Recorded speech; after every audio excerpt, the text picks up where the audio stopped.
Fala galera, tudo bem com vocês? Meu nome é Álvaro. Eu quero começar aí uma nova série aqui no canal para mostrar para vocês como construir a integração com APIs de automação residencial de, por exemplo, assistentes pessoais como o Google Assistant e a Alexa, e também com alguns outros provedores de automação residencial, como também da Samsung, que é o SmartThings. E eu vou fazer isso porque eu tive que construir isso na empresa que eu trabalho, eu fiz isso para um cliente, né? Integrei tanto com o Google Assistant, com a Alexa, quanto com o SmartThings. E confesso que foi um desafio relativamente grande, não é uma integração simples de ser feita. Então eu tive a ideia de ter um projeto, por exemplo, que a gente tivesse um broker MQTT, onde eu possa construir os meus dispositivos ali com Arduino, com ESP32 e coisas do tipo, conecte nesse broker MQTT, e aí eu consigo controlar esses dispositivos por todos esses assistentes de voz, né? Então eu posso controlar ali meu dispositivo de forma fácil com o Google Assistant, com a Alexa e com as APIs da Samsung, né? Então eu vou construir esse projeto com vocês, é claro, até no ponto que eu estou gravando esse vídeo eu ainda não tenho tudo pronto, mas a ideia é realmente passar esse aprendizado que eu tive na empresa e mostrar para vocês como construir um projeto real aí de IoT e mostrando esse como exemplo, né? Então vem comigo aí que eu vou dar mais exemplos aí e explicar melhor como que vai funcionar esse projeto. Na empresa que eu trabalho, como eu falei, eu tive a experiência de construir para um cliente, né, uma integração com todas essas APIs. Infelizmente eu ainda não posso compartilhar porque, enfim, isso ainda não está público, né? Mas foi um desafio bem grande, mas é também bastante interessante como que a gente pode integrar com esses assistentes de voz, né? Mas como que a gente pode construir, né, aplicações para integrar com esses assistentes de voz, né, como o Google Assistant e a Alexa? Então, primeiro a gente tem dois tipos macro, né, que eu posso dizer aqui, né? Eu vou dar como exemplo aqui o Google Assistant, mas isso também se aplica para a Alexa. Mas basicamente, por exemplo, no Google a gente tem a plataforma que é o Actions on Google, então é onde a gente pode, por exemplo, criar aplicações realmente, como se fosse uma loja que a gente publica nossas aplicações de interface de voz e o usuário pode instalar e interagir com esse dispositivo. E aí a primeira coisa que a gente tem que fazer é justamente ter uma palavra de ativação, né? Então você fala, ok Google, falar com tal aplicativo, então você vai invocar esse aplicativo e começar a conversa com aquela aplicação. E aí, a partir desse momento, você, como desenvolvedor dessa aplicação, você tem que modelar o que a gente chama aí das primitivas de intenções e parâmetros que vai ter dentro do seu sistema, né? Então, o que é isso? Digamos que eu esteja desenvolvendo uma aplicação de, por exemplo, buscar reservas em hotel, aí, né? Ou fazer uma reserva de hotel. Então, você tem, por exemplo, uma primeira intenção de buscar por realmente disponibilidades, né? Então, eu quero saber se tem um quarto disponível na próxima semana em tal cidade, ou se eu tenho uma reserva para amanhã em tal cidade. Então eu tenho algumas. É a mesma intenção, eu posso falar de formas diferentes e com parâmetros diferentes ali você tem que conseguir capturar isso, né? Mas o usuário também pode ter outras intenções, como por exemplo ver as reservas que ele já fez, né? Então, eu quero saber o status da minha reserva que foi feita, da minha última reserva que foi feita. Então é uma outra intenção com outros parâmetros que isso vai ser feito, né? Então você tem que modelar essa aplicação e realmente reagir de acordo com o que você recebe ali em texto, né, do usuário. E responder de acordo para ele, né? Então essa é a primeira parte, como que a gente pode fazer uma aplicação para interfaces de voz, né? Mas quando a gente vem para o lado aí de automação residencial, a gente já tem algumas intenções, vamos dizer assim, pré-definidas, né? Então esses provedores de integração de voz, como o Google e a Alexa, eles já provêem SDKs específicas para automação residencial. Então, por exemplo, no Google ela se chama Smart Home SDK, né? O nome é bastante óbvio, né? Mas enfim, é bem direto. Mas é basicamente a API que você tem que integrar para fazer específico de automação residencial. Então, como que isso funciona? Basicamente, você vai fazer com que o usuário ele dê permissões para que essas plataformas tenham acesso aos dados dele no seu fabricante. Então, tipo, eu sou um fabricante que estou fazendo uma lâmpada inteligente e se o usuário, ele, enfim, criou a conta ali na minha aplicação e eu quero que, por exemplo, o Google e a Alexa tenham acesso a esses dados, né? Então, você tem que prover esse servidor que vai fazer essa autenticação, né? Então basicamente o contrário do que a gente está habituado a fazer, por exemplo, com login social, né? Então geralmente a gente usa ali login com Facebook, com Google, com GitHub, e aí a gente provê esse tipo de integração, e aí o usuário ele dá permissão para que a nossa aplicação use um login de terceiro ali, né? Então geralmente esses provedores eles têm um servidor de OAuth para prover esse tipo de autenticação, né? Nesse caso aqui, nessas integrações de automação residencial, a gente tem que fazer o contrário, a gente precisa prover o servidor de autenticação para que a gente, né, realmente o Google entre, enfim, abra a nossa aplicação, o usuário dá permissão para ele e aí ele tem acesso aos dados como se eu tivesse logado ali por ele, né? Essa é uma parte que também é meio complicadinha de fazer, a gente vai ver isso mais à frente, não vai ser a primeira parte que a gente vai resolver, mas a gente vai ver também que a gente precisa fazer isso. Mas qual que é a vantagem de integrar com automação residencial, né? Que eu não preciso modelar as interações e as conversas com o usuário. Basicamente, esses provedores eles têm um conceito chamado de traits, né, ou comportamentos.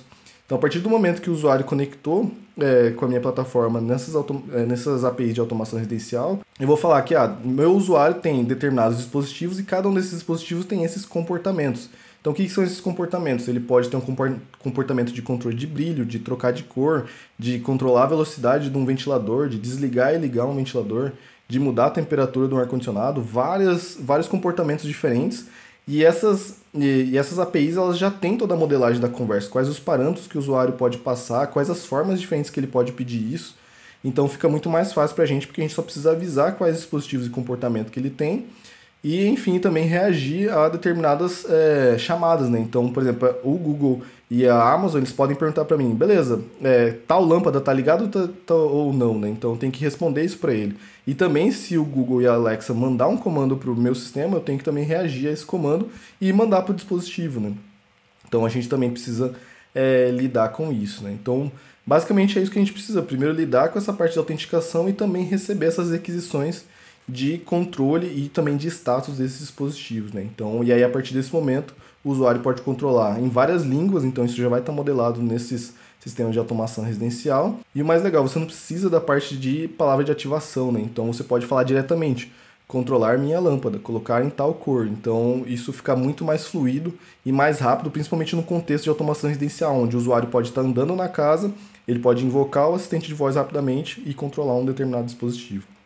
E o mais interessante é que essas plataformas, por exemplo, como o Google mesmo, eles fornecem vários comportamentos diferentes. Então eu posso controlar desde lâmpadas até mesmo você tem torneiras, então tem comportamentos que você bem malucos que você pode utilizar e já tem toda essa modelagem de conversa e de parâmetros já feita, né? Então isso é bem interessante de ser feita a integração. Mas como vai ser a arquitetura do nosso projeto, né? Então a gente vai ter ali o nosso back-end, onde a gente vai guardar ali os dispositivos e os usuários, né, do nosso sistema. Então o usuário vai criar uma conta, aí ele vai criar um projeto ali e vai registrar os dispositivos que ele quer controlar por essa plataforma, né? Então, e aí quando eu criar um dispositivo, ele vai criar um par de chaves que basicamente o dispositivo vai utilizar para poder autenticar no broker e poder conectar ali e poder publicar dados ou também receber comandos, né? Então ter essa parte de comunicação bidirecional e também de forma segura, para que um dispositivo não conecte num tópico de outro dispositivo e possa escutar ou mandar comando para ele, né? E aí nesse back-end, o usuário também vai poder cadastrar nesses dispositivos quais os comportamentos que ele tem para que a gente possa avisar para cada plataforma como que ele deve se comportar ali, quais comandos que ele vai aceitar, né? E aí também esse back-end ele precisa fornecer algumas APIs HTTP para que essas APIs de integração busquem, né, dados ali na nossa plataforma. Então eu quero saber se uma lâmpada está apagada ou não, o Google ele vai ter que perguntar ali para a nossa API qual que é o status desse dispositivo. E também na hora de mandar um comando, ele também vai fazer essa chamada para o nosso servidor para que a gente mande o comando via MQTT para aquele dispositivo, né? Então a gente precisa prover essa parte. E aí, é claro, também como eu falei anteriormente, vai precisar construir um provedor de autenticação OAuth, né, para que o usuário ele dê permissão para que essas plataformas possam ali consultar os dispositivos que aquele usuário tem, né? E aí, enfim, a gente vai ter toda essa parte aí de também receber o dado do dispositivo. Então, quando o dispositivo manda dados via MQTT, a gente vai guardando esse dado no banco. E também, então, quando uma integração perguntar qual é o status dela, a gente já tem no banco qual que é a última informação daquele dispositivo para devolver para ele, né? E aí também a gente vai ver também a parte de front-end, de desenvolver uma aplicação web ou mobile, ainda não sei, para o usuário realmente fazer ali as coisas, né? Criar a conta dele, criar os dispositivos, criar ali, adicionar os comportamentos e poder gerenciar ali os dispositivos dele, né? Então, de forma geral, essa vai ser a arquitetura do projeto. Vou aplicar várias coisas que eu até comentei num outro vídeo, que é sobre a arquitetura de projetos de IoT em geral. Então a ideia é a gente fazer um projeto realmente que escale para uma quantidade grande de dispositivos e, enfim, que isso realmente seja o mais próximo possível de um projeto real. E como eu falei, não estou maluco aqui, realmente eu vou ensinar coisas que eu apliquei realmente num projeto que eu fiz na empresa e realmente a gente está indo aí para a produção com essa arquitetura, né? Então é isso, pessoal. Até o momento, é claro que eu estou gravando esse vídeo aqui, ainda não está tudo pronto, a ideia é construir junto com vocês, mas a gente vai construir tudo isso desde inicializar ali o broker, né, fazer a parte de autenticação, que muitas vezes muitos tutoriais não abordam isso e acabam só subindo um broker ali sem autenticação nenhuma e tudo mais. Depois a gente vai ver a parte de rodar isso em nuvem, configurar domínio, enfim, todas as coisas. A gente vai ver esse projeto realmente de ponta a ponta e a gente vai construindo de pouco em pouco. E aí vocês vão falando que partes vocês querem ver primeiro ou não. E tudo vai estar disponível no GitHub e tudo mais, todo o código-fonte, para que vocês também possam construir e aprender com esse projeto, né?